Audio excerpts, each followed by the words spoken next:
শ্রমিক ভট্টাচার্য মহাশয়, আমি তাকে অনুরোধ জানাবো আজকে শ্রী মাখনলাল সরকার সম্পর্কে তিনি আমাদের বলবেন।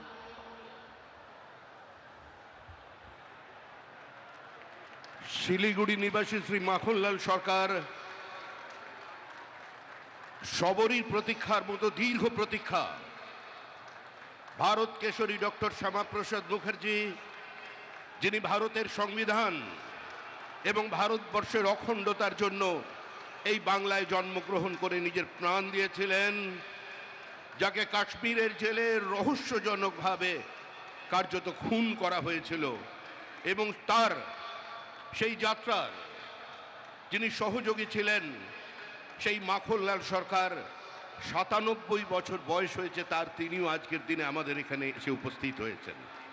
শ্রী মাখনলাল সরকার তারপরে দিল্লিতে একটি দেশাত্মবোধক গান গাওয়ার জন্য দিল্লি পুলিশ তাকে গ্রেপ্তার করে। কংগ্রেসের সরকার নিয়ে যাওয়া হয় বিচারালয়ে।